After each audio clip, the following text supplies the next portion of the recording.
New developments today in a move director Roman Polanski's decade-old sex crime case. His lawyers say he should be able to come back to L.A. a free man. KCAL 9's Dave Lopez joins us live from outside the downtown L.A. courthouse with the very latest. Dave. Well, there is no decision today, and we do not know when the judge will make a decision, that judge being Scott Gordon.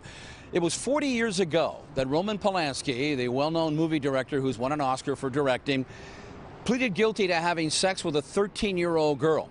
He pleaded guilty, went to Chino State Prison for what was supposed to be 90 days of a diagnostic study. He was released after 43 days, and he was under the impression that that would be it, that would be a sentence and he would be free to go after that. But the judge in this case, according to Polanski and his attorneys, changed his mind. And when Polanski found out that he was going to state prison for any from 1 to 15 years, that's when he fled the country, and he's been a fugitive ever since, primarily in France. His attorney said today that he wants to come back, get it all straightened out, and after all, he said, a promise is a promise. The court had promised Mr. Polanski a certain sentence in 1977, and the promise is still good. And the reason he left was because the then judge indicated he was going to break the promise. So if he goes to Germany next week, he may get taken into custody there. If he goes to Spain, his daughter lives in London, so he just wants to be able to travel.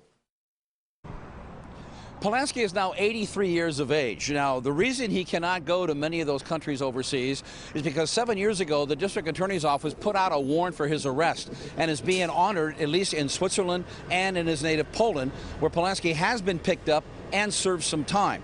Now, Polanski right now is living somewhere in France. He cannot travel without the fear of being picked up. That's why he wants to get this all straightened out. There are other reasons, we are told. He wants to see his daughter who lives in London. We are also told that he wants to come over here to the United States and see some grandchildren he's never seen, and also to visit the wife of his the grave of his wife, Sharon Tate, who was killed during the Manson slaughter. So again, the judge will make this ruling. A 40-year-old case that Polanski says a deal is a deal. The only comment from the district attorney's office is, quote, "We are not going to treat him as though he is a special person."